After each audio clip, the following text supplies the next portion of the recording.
APJ Abdul Kalam జయంతి ఉత్సవాన్ని సూలూరుపేట ప్రభుత్వ ఉన్నత పాఠశాల వద్ద ఘనంగా నిర్వహించారు. విద్యార్థులకు సైన్స్ పట్ల ఆసక్తి పెంచేలా వివిధ సైన్స్ ప్రాజెక్టులను పాఠశాల విద్యార్థులు ఏర్పాటు చేశారు. అందులో 4 సైన్స్ ప్రాజెక్టులకు ఉత్తమ సైన్స్ ప్రాజెక్టుగా ఎంపిక చేసి వారికి అవార్డులను, ప్రశంసా పత్రాలను, మెడల్స్ ను అందించారు. మొదట అబ్దుల్ కలాం విగ్రహానికి విభిన్న ప్రతిభ గల చిన్నారుల చేత పుష్పమాలను సమర్పించి నివాళులర్పించారు. ఈ కార్యక్రమంలో ఇస్రో మాజీ ఉద్యోగి, పూర్వ విద్యార్థుల సంఘం ప్రధాన కార్యదర్శి ఎల్ శ్రీనివాసులు మాట్లాడుతూ అబ్దుల్ కలాం ఇస్రోలో చేసినటువంటి కృషిని నేటి తరం స్ఫూర్తిగా తీసుకోవాలని అన్నారు. ఈ కార్యక్రమంలో Shyamsundar, Dushyant, Usman Basha, Srikumar Reddy, CPI Nagendra, high school head master Srinivasulu Reddy, junior కళాశాల ప్రిన్సిపాల్ శ్యామ్, వీరయ్య తదితరులు పాల్గొన్నారు.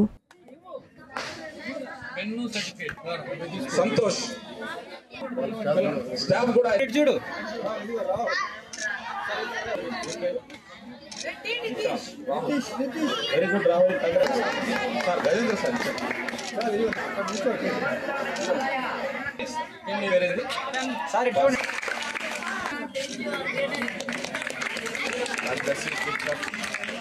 ఇంకా డెవలప్ చేయాలి, మంచి ప్రాజెక్ట్ చేయాలి. ఓకేనా?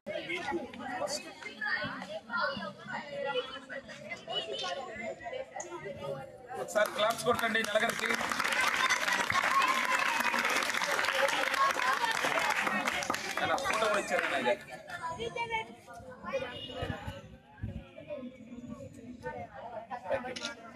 మీకు అందరికి ఎంతమంది తెలుసు?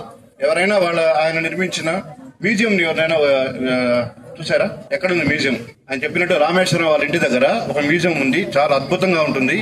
ఎవరికైనా ఛాన్స్ వస్తే మాత్రం డెఫినెట్ గా అది విజిట్ చేసి చూడండి అది. సో దాంట్లో ఆయన లాస్ట్ ప్రెసిడెంట్ గా చేసి పోయేటప్పుడు 2 జతల గుడ్డలు, 2 జతల షూలు, 2 పరికరాలు, ఇంత బుక్స్ తీసుకెళ్ళాడనమాట. అవన్నీ కూడా అక్కడ పొందుపరుచుంటారు. ఆయన ఏం సంపాదించలేదు, సంపాదించినంత దేశానికే ఖర్చు పెట్టేశాడు. ఆయన కూడా చాలా నీతిమంతుడు అనమాట. ఆయన చాలా నీతిమంతుడు. కనీసం ఆయన ఉన్న గుణాల్లో మనకి కనీసం 1% అలా 0.5% వచ్చినా కూడా మనం చాలా మంచి మైండ్ స్థాయికి పోతాం అనమాట మనం. అది తర్వాత మీరు 6th, 7th, 8th, 9th, 10th ఉన్నారు కాబట్టి మీరు ఇప్పటి నుంచే కూడా బాగా అర్థం చేసుకుని చదవండి. గమ్యంతో ఏదో ఒకటి చేరాలి, ఏదో ఒకటి అవ్వాలి. Doctor, engineer, scientist, lawyer, architect, లేకపోతే చార్టెడ్ అకౌంటెంట్, ఏదో ఒకటి తెలుసుకొని మీరు దాని ప్రకారం మీ యొక్క ఎడ్యుకేషన్ పునరావృత్తుని అట్లా కంప్లీట్ చేసుకోండి. రెండవది ఏంటంటే తల్లి, తండ్రి ఎంత ముఖ్యమో గురువులు కూడా అంత ముఖ్యం. మా ఉన్న గురువుల దగ్గర మేము దెబ్బలు తిన్నాము, ఎన్నింటికో ఓర్చుకొని ఈ పైకి వచ్చాము మేము అనమాట. అందుకని గురువుల్ని మీరు పూజించండి, గురువులు చెప్పినట్టు వినవండి. వాళ్ళు మీ మంచి కోసం చెప్తారు. మీకు కాదు, వాళ్ళకి చాలా మంది వాళ్ళ పిల్లలు కూడా ఉంటారు. వాళ్ళకి చెప్పలేక మీకు చెప్తాను కాదు, మీకు చెప్తారు కాబట్టి వాళ్ళని అనుసరించి వాళ్ళ దారిలో పోయి మీరు కూడా అదే విధంగా రావాలని కోరుకుంటూ. సింగీతం శ్రీనివాసరావు అనే ఒక పెద్ద దిగ్దర్శకులు ఉంటారు ఆయన సినిమా ఇండస్ట్రీలో. ఆయన ఈ స్కూల్ టీచరు, తెలుసా మీకు? ఎంతో మంది శాసనసభ్యులు, గతంలో ఉన్నటువంటి శాసనసభ్యులు సంజీవయ్య గారు కూడా ఈ స్కూల్ విద్యార్థి. అంటే ఈ బడి నుంచి ఎవరు ఎక్కడ ఎలా తయారవుతారో ఈ రోజు మీకు తెలియదు. విద్యార్థి ఎప్పుడు ఎక్కడ ఎలా వస్తాడో మాకే తెలియదు. చూడండి, మన మేడం గారు, పుష్పలత మేడం గారు ప్రాజెక్ట్స్ కొన్ని చేశారు. వెనక గట్టిగా తప్పట్లు కొట్టండి ఆ మేడం గారిని ఒకసారిగా ప్రత్యేకంగా.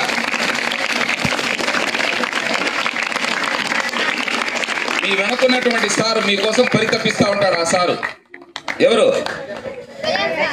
మీరు చెప్తారని నేను నమ్మనున్నా. ఒకసారి గట్టిగా తప్పట్లు కొట్టండి సార్కి, అందరికి టీచర్లు. ఓకే,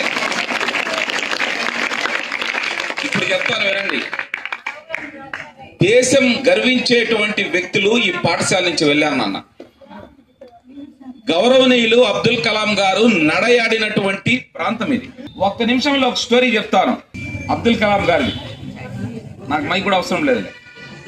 1979 సంవత్సరం ఇక్కడికి చెప్పారు కదా నారాయణ గారు, పద్మశ్రీ నారాయణ గారు షార్ డైరెక్టర్గా పనిచేసి వెళ్ళారు. 1979 సంవత్సరంలో ఒక ఏఎస్ఎల్వి ప్రయోగాన్ని ప్రయోగించడం జరిగింది. ఆ రోజు భారతదేశం అంతా ఎదురు చూస్తా ఉంది. అప్పటికి నలుపు తెరుపుల కాలం, టీవీలో ప్రసారాలు కూడా సరిగ్గా రాని కాలం. ఆ రాకెట్ ప్రయోగం యొక్క విజయం భారతదేశానికి చాలా అవసరం. ప్రపంచ దేశాలు రాకెట్ టెక్నాలజీలో దూసుకుపోతున్నాయి. ప్రధాన దేశాలైన అమెరికా, రష్యా లాంటి దేశాలు. ఆ రోజు ఎంట్రీ కూడా లేదు భారతదేశానికి. అలాంటి పరిస్థితుల్లో ఒక రాకెట్ ప్రయోగానికి బడ్జెట్ కూడా ఇవ్వలేకపోయినటువంటి పరిస్థితి. నాకన్నా కూడా బాగా తెలుసు ఎల్సీ అన్నకు ఆ విషయం. బడ్జెట్ లేదు ఇస్రోకి, చాలా తక్కువ బడ్జెట్. ఆ తక్కువ బడ్జెట్తో ఒక రాకెట్ తయారు చేయాలన్నప్పుడు మీలాంటి మధ్య తరగతి నుంచి కసితో చదివి పైకి వచ్చిన ఒక అబ్బాయికి అవకాశం ఇచ్చారు. ఆ అబ్బాయి ఎవరో కాదు, Abdul Kalam. Mission director, project director SLV-3కి. ఆ అవకాశాన్ని నమ్మి ఇచ్చినటువంటి మహోన్నతమైన గురువు ఒక ఆయన ఉన్నాడు. లాస్ట్లో చెప్తా ఆయన పేరు. ఆ గురువు ఆ విద్యార్థిని నమ్మి ఎలా మిమ్మల్ని సక్సెస్ వైపు తీసుకెళ్తాడో అబ్దుల్ కలాం గారి మీద పూర్తి నమ్మకంతో ఆ ప్రాజెక్ట్ ఇచ్చారు. ఆ రోజు ఇస్రోలో ఆ ప్రాజెక్టు దేశమంతా ఎదురు చూస్తూ ఉందన్నమాట. భారతదేశం అంట రాకెట్ ఎగరేస్తుందంట, రాకెట్ ఎలా పోద్ది పైకి, ఎలా సక్సెస్ అవుద్ది, అది మన వల్ల అయ్యే పనేనా, ఇట్లాంటి ఒక మీమాంసలో ఉన్నారు. ఆ ప్రయోగం కోసం భారత ప్రభుత్వం పెద్ద ఎత్తున నిధులు కూడా కేటాయించింది. ఉన్న నిధుల్లోనే, ఉన్న వనరుల్లోనే. అప్పటికి బీద దేశం, చాలా వెనకబడింది. టెక్నాలజీ అనే పదమే అప్పటికి లేదు. ఇట్లాంటి మీ ముందున్న టీవీలు, 4Kలు, ఈడ్లు ఏమీ లేని కాలం. అసలు టీవీయే లేదు. ఒక ఊరికి 4-5 టీవీలు ఉన్నాయి. తెలుపు నలుపు ప్రసారాల మధ్య కొట్టుమిట్లాడుతున్న టీవీ. అవన్నీ సరైనటువంటి ఈ మాధ్యమాలు రావాలంటే అలాంటి ప్రయోగాలు జరగాలి. బుల్లి శాస్త్రవేత్తలు చేశారు వెనక అనేక ప్రయోగాలు. అట్లాంటి ప్రయోగాలు గొప్పగా జరగాలి. అప్పుడు అబ్దుల్ కలాం గారు తీసుకున్నటువంటి ఆ ప్రాజెక్టు అహోరాత్రులు శ్రమించి SLV-3 రాకెట్ని ప్రయోగిస్తే ఆ రాకెట్ లాంచింగ్లో చిన్న లోపం జరిగింది. వెంటనే సాఫ్ట్వేర్ చెప్పింది లోపం ఉందని. తిరిగి వారు మాన్యువల్గా మానవ సహాయంగా దాన్ని సిద్ధం చేసి ప్రయోగించారు. చాలా ఉద్విగ్న క్షణాలవి. ఆ విజయ వార్త కోసం అంతా ఎదురు చూస్తూ ఉన్నారు. ఎందుకంటే ఒక సక్సెస్ మనకు కావాలి. అక్కడి నుంచే మన ప్రయాణం మొదలవుతుంది అంతరిక్ష ప్రయోగాల్లో. సో ఆ ప్రయోగం చాలా ఉద్విగ్నంగా చూస్తునేటప్పటికీ అది కొంతవరకు ప్రయాణించి బంగాళాఖాతంలో SLV-3 ఫెయిల్యూర్ అయింది. సో అనుకున్న విధంగా అది కక్షలోకి పోలేదు, ఫెయిల్యూర్ అయిపోయింది. మరి ఆ ప్రయోగం యొక్క ఫలితం చెప్పాలి, ఖచ్చితంగా చెప్పాలి. ఈరోజు చూడండి ఇస్రోలో ఎలా ఉంటారు మీరు చూస్తూ ఉంటారు. ఆ రిజల్ట్ చెప్పేటప్పుడు ప్రధానమంత్రి, శాస్త్రవేత్తలు, మీడియా అంతా కూర్చో ఉంటారు. కొన్ని వందల మంది టీవీల ముందు కూర్చో ఉంటారు, లక్షల మంది కూర్చో ఉంటారు. ఆ రోజు అంతమంది లేకపోయినా దాని తాలూకు ఫలితం కోసం ఎదురు చూస్తూ ఉన్నారు. అప్పుడు అబ్దుల్ కలాం చాలా బాధతో, చాలా బాధ్యతతో ఆ మీడియా సమావేశం చెప్పడానికి బయలుదేరుతున్న క్షణాలవి. అప్పుడు ఒక మహా గురువు బయటకు వచ్చాడు. నిజమైన గురువు ఎలా ఉంటాడో చెప్తున్నాను మీకు గుర్తుపెట్టుకోవాలి విషయాన్ని. సో ఆ గురువు ఎవరో కాదు, సతీష్ ధావన్. ఆయన పేరుతోనే SDSC SHAR, Satish Dhawan space centre. మీకు కూడా ప్రైజులు కూడా వచ్చున్నాయి. ఆయన పేరుతోనే పెట్టారు. ఆ సతీష్ ధావన్ బయటకు వచ్చాడు. అబ్దుల్ కలాం, నువ్వు చాలా చేశావు, నీ కృషి ఉంది, నీ కష్టం ఉంది, నీ తెలివి మాకు తెలుసు, నువ్వేం భయపడొద్దు. ఆ మీటింగ్లో నేను మాట్లాడతాను, నువ్వు కూర్చో అన్నాడు. నువ్వు కూర్చో, నేను మాట్లాడతాను అన్నాడు ఆయన. ఆయన ఏం మాట్లాడలేదు, కూర్చున్నాడు. నేరుగా సతీష్ ధావన్ మైక్ తీసుకొని, రాకెట్ ప్రయోగాలు అన్నీ సక్సెస్ కావాలని లేదు, ఇవి మానవ ప్రయత్నం ఎంతవరకు చేయాలో అంతవరకు చేస్తాం. ఒకసారి ఫెయిల్ అవుద్ది, సక్సెస్ అవుద్ది. ఇది తొట్టతొలి ప్రయోగం, మాకు ఏమీ తెలీదు, అయినా కూడా విజయవంతంగా రాకెట్ని పైకి పంపించాం కదా, ఇక్కడి నుంచి స్టార్ట్ అవుతుంది మా విజయ పరంపర. ఖచ్చితంగా ఇక్కడి నుంచి నెక్స్ట్ సక్సెస్ తీసుకొస్తాం. సో అబ్దుల్ కలాం గారి దీంట్లో ఏమీ లేదు, ఈ ప్రాజెక్ట్ అంతా సక్సెస్ఫుల్గా ఉందని చెప్పి ధైర్యంగా చెప్పడం జరిగింది. శుభమస్తులో దసరా దీపావళి ఆదరహో.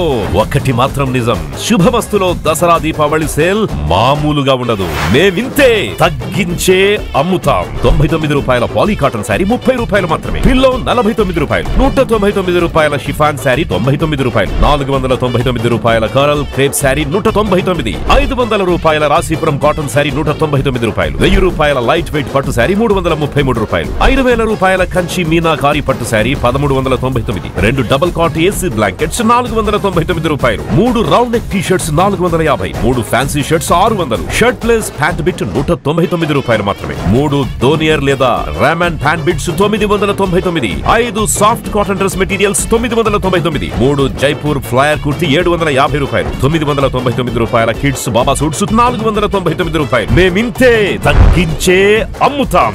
మా రేటే సెపరేటు. శుభమస్తు షాపింగ్ మాల్, వివి మహల్ రోడ్, తిరుపతి.